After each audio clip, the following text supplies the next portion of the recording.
भारतवर्ष के प्रमुख तीर्थ स्थलों की यात्रा में आपका स्वागत है। आज हम उन अद्भुत मंदिरों का दर्शन करने जा रहे हैं जिनका निर्माण आज से सदियों पहले हमारे पूर्वजों ने किया था। तो आइए इस यात्रा का प्रारंभ महानगरी मुंबई से करते हैं। पूरे देश से यहाँ लोग आते हैं और ये नगरी किसी को नाराज नहीं करती। गेटवे ऑफ इंडिया, भारत का ये प्रवेश द्वार इस समुद्र के तट पर 100 से भी ज्यादा सालों से खड़ा है।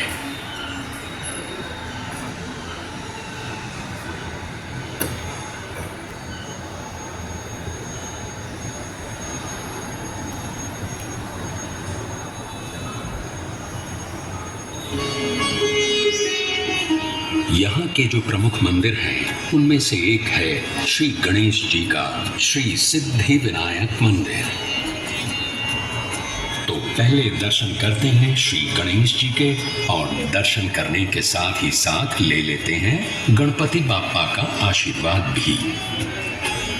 इस मंदिर का निर्माण श्रीमती देवबाई पाटिल ने 16 नवंबर सन 1801 में करवाया था। ये मंदिर और ये देवता यहाँ आने वाले किसी भी श्रद्धालु को निराश नहीं करते और सबकी मनोकामना पूरी करते हैं।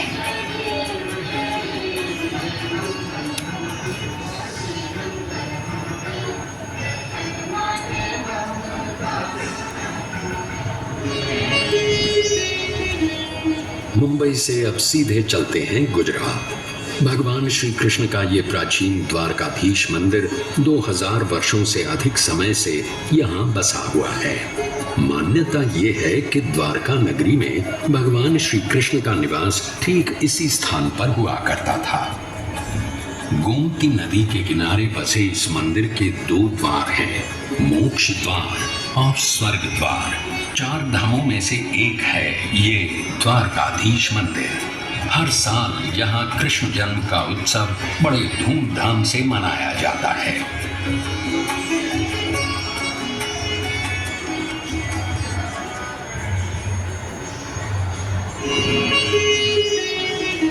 अब हमारी यात्रा नर्मदा के उस पार उत्तर दिशा में होगी। हम वाराणसी नगरी से होते हुए दर्शन करने जाएंगे 4 धामों में से एक और धाम श्री केदारनाथ जी के।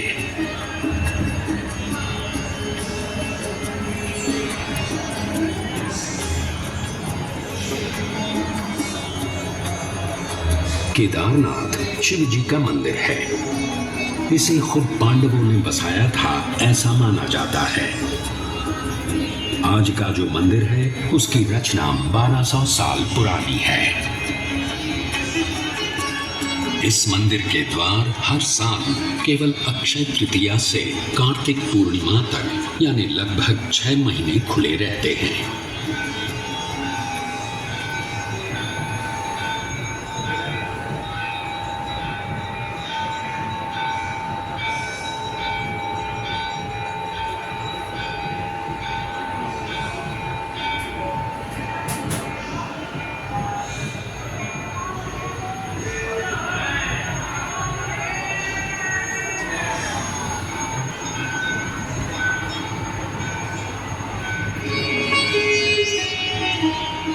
हिमालय के गढ़वाल क्षेत्र की पहाड़ियों में बसा बद्रीनाथ जी का मंदिर भी लगभग 3000 वर्ष पुराना है।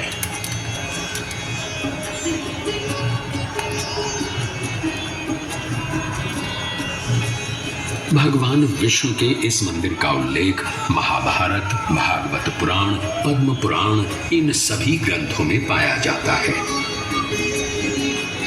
तो आइए दर्शन करते हैं श्री बद्रीनाथ जी के।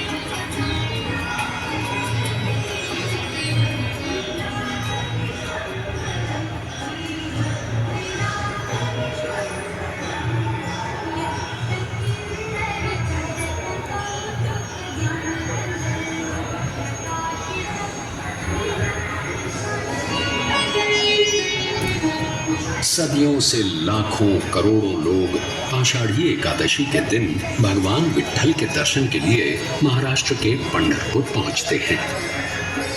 भगवान विट्ठल की इस वारी को कौन नहीं जानता।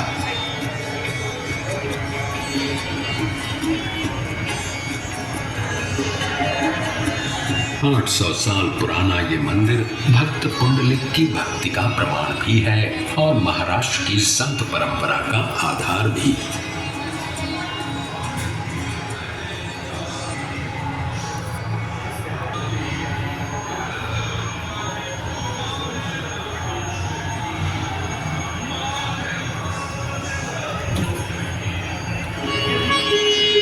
महाराष्ट्र से अब सीधे चलते हैं जिंदा दिल पंजाब के स्वर्ण मंदिर में। सिखों के चौथे गुरु श्री गुरु रामदास जी ने ये मंदिर 1577 में बनवाया था और 18वीं सदी में महाराजा रणजीत सिंह जी ने 750 किलो स्वर्ण अर्पण करके दरबार साहिब को सोने से सजाया था। ये अकाल तख्त है और ये है गुरु ग्रंथ साहिब। वाहे गुरु जी दा खालसी फतेह, जो बोले सो निहाल, सत श्री अकाल।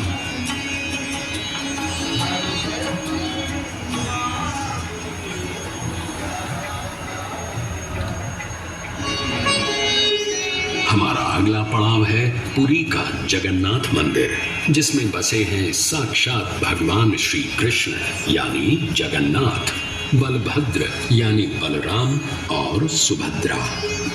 भगवान जगन्नाथ का ये मंदिर सुप्रसिद्ध 4 धामों में से एक है और 4 धाम की यात्रा की शुरुआत भी यहीं से की जाती है।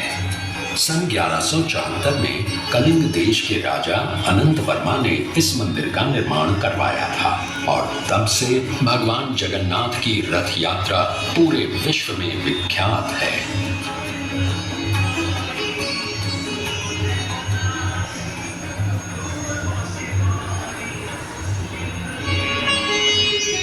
अब चलते हैं दक्षिण भारत के मीनाक्षी मंदिर की ओर।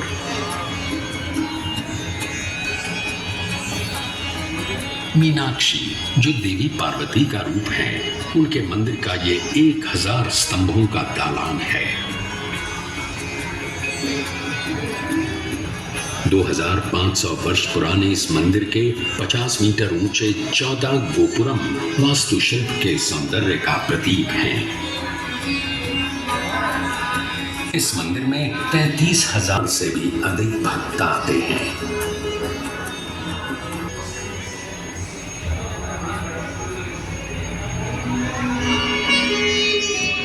आंध्र प्रदेश के चित्तूर की ये पहाड़ियां हमें पहुंचाएंगी भारत के सबसे प्रसिद्ध मंदिर तिरुपति बालाजी के दर्शन के लिए। 1700 साल पुराना ये मंदिर हमारे प्राचीनतम मंदिरों में से एक है।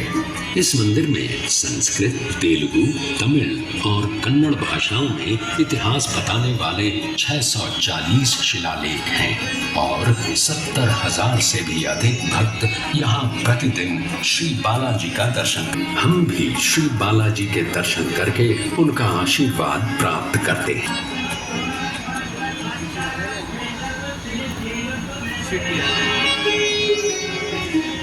अब इस तीर्थ यात्रा के समापन का समय आ गया है, पर इसे समाप्त करने से पहले चलते हैं शिरडी और ले लेते हैं साईं बाबा का आशीर्वाद। यही वो 100 साल पुरानी शिरडी है, हमारे साईं की शिरडी।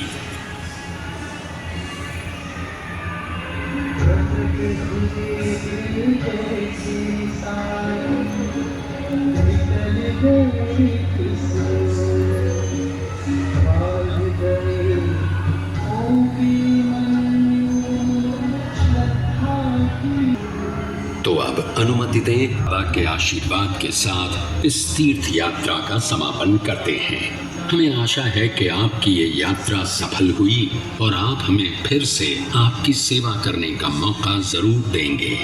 नमस्कार।